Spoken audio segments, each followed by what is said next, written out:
Agora você ouve uma palavra de vida com o pastor Érico Rodolfo Bussinger.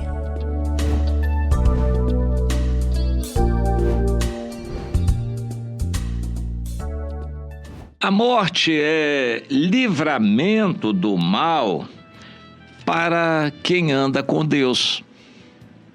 A morte é desejável para quem está no Senhor. O apóstolo Paulo disse: a vida para mim, o viver, é Cristo. O morrer é lucro. Eu tenho desejo de estar com o Senhor, que é incomparavelmente melhor.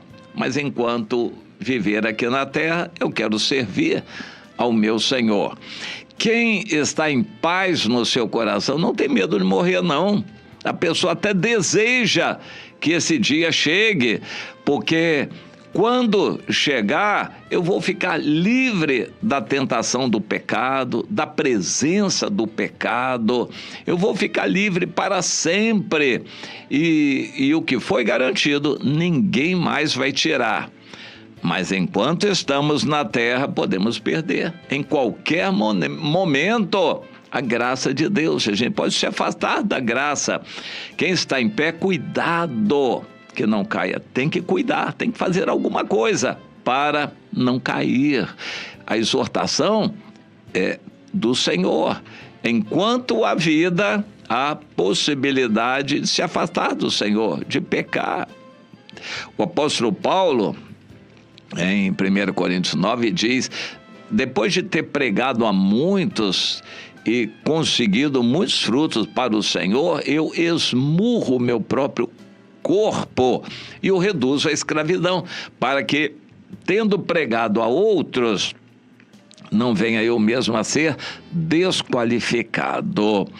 Ele sabia do risco que há em a pessoa se ensoberbecer, se envaidecer, como Salomão, e se perder por completo. No final da vida, Salomão não tinha rumo nenhum mais, não tinha mais sensibilidade espiritual.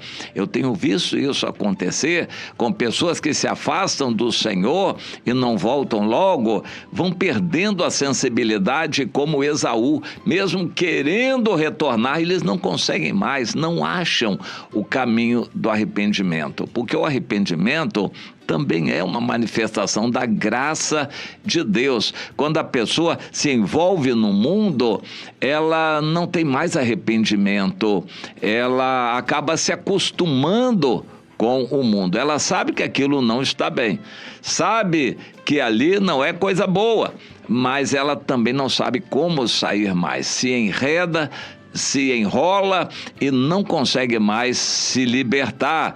E Deus faz da parte dele o que pode, mas lá pelas tantas Deus deixa a pessoa, deixar o Efraim.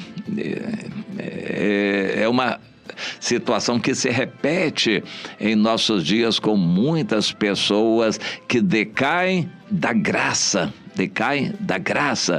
de Deus. É muito triste essa situação. Eu já me deparei com um sujeito, isso tem aproximadamente 50 anos atrás, e eu sei que ele está vivo através da internet, mas ele foi um grande pregador. Quando eu estive com ele, ele não cria mais em Deus. Ele diz que não conseguia mais acreditar. Um grande pregador, e muita gente se converteu através da pregação dele. Mas ele mesmo não conseguia mais crer. Ele foi sincero, abriu o coração comigo. Olha, eu até gostaria de voltar. Às vezes eu penso que aquilo nem era realidade, aquilo era um sonho, tudo aquilo, ir com jovens, pregar, buscar a Deus, Deus visitar, manifestar o poder dele, pessoas se converterem, pessoas serem curadas. Eu acho que aquilo era sonho, eu nem sei mais se aquilo era realidade, eu não consigo mais acreditar naquilo, eu não consigo mais acreditar em Deus. Que coisa impressionante, eu fiquei boquiaberto com aquilo. O tempo passou e quase 50 anos daquilo, e ele não voltou mais. É muito triste. Vigie, para que não caia. E se cair, levante depressa. Não fique prostrado, porque depois se acostumar no mundo, pode chegar o tempo em que você vai tentar voltar e não vai conseguir mais.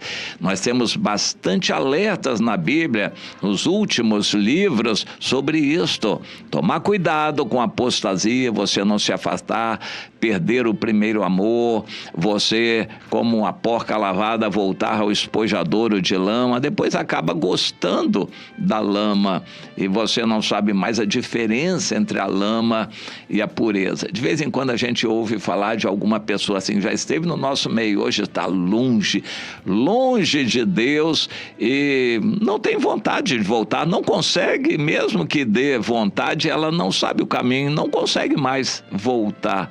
É muito triste este quadro, mas quando a gente morre, não corre mais esse risco. A morte é bênção de Deus. Quando Deus leva um filho, uma criança, eu sempre penso nisso quando recebo uma criança nos braços para consagrar a Deus. Os pais trazem a criança, nós consagramos a criança a Deus, eu penso nisso. Agora, essa criança é de Deus e sempre lembro aos pais, você tem que se conformar. Se Deus quiser levar essa criança, é porque Deus vai querer o melhor para ela. Não brigue.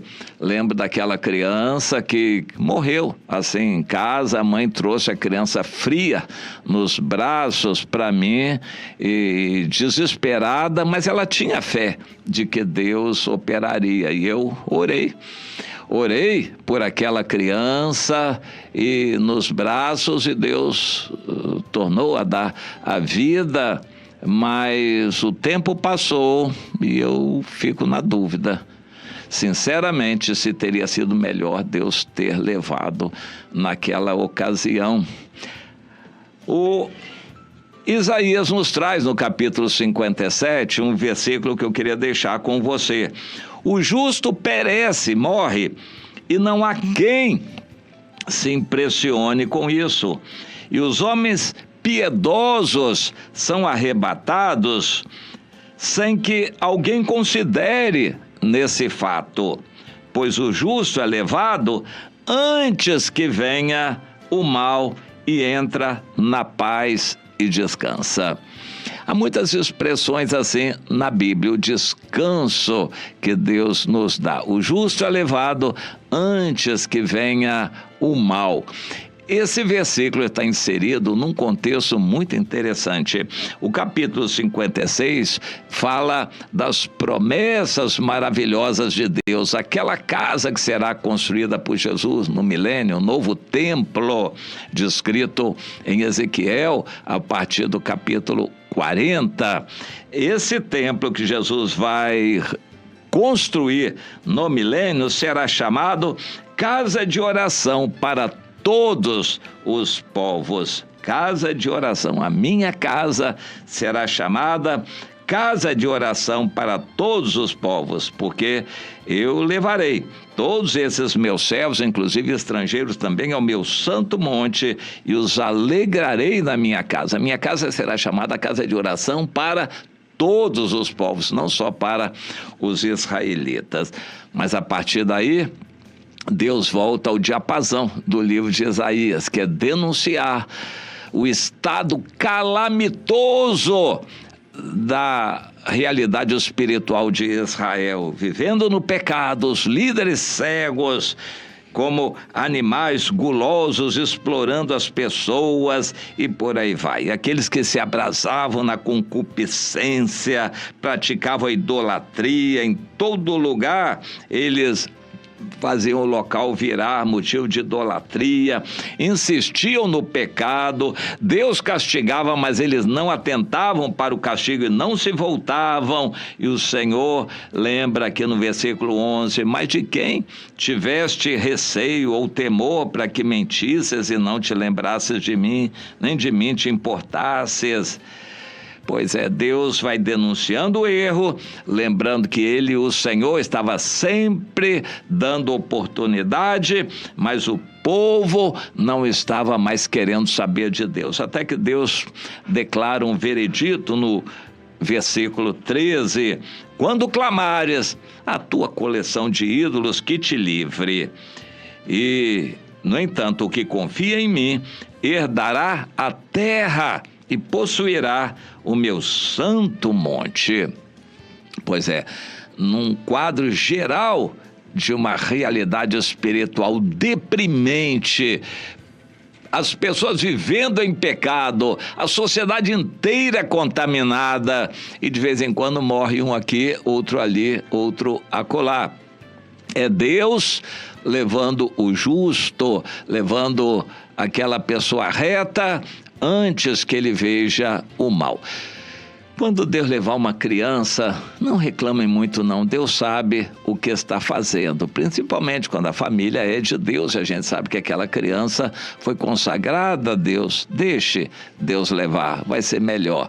Quando há uma pessoa boa que está doente, se a doença é séria, Deus está querendo levar aquela pessoa, não fique brigando com Deus não, aproveite a oportunidade para exortar os familiares que não são do Senhor, mas honre o Senhor com aquele testemunho naquele momento, glorifique a Deus por aquela vida. Se Deus leva, Deus sabe o que está fazendo, Deus leva os que são dele, quanto aos que não são do Senhor, estão aí à mercê do diabo. E o diabo também leva pessoas que são dele para apavorar os demais.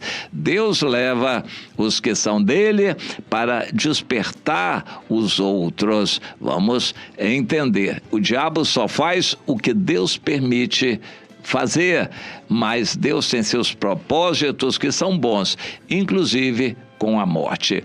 A morte é um assunto que precisa estar sempre presente na vida do cristão. A pregação do evangelho exige a morte.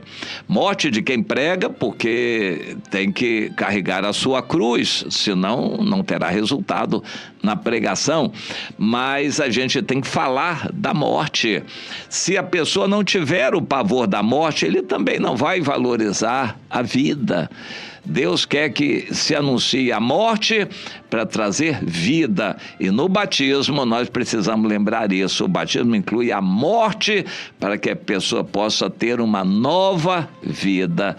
Não se envergonhe de falar de morte. A morte faz parte da pregação do evangelho. A morte faz parte dos planos de Deus. Precisamos ter isso sempre em mente e lembrar disto. Quando morre uma pessoa, é uma mensagem que fica. Deus quer que a gente sempre lembre disto. Você está se lembrando?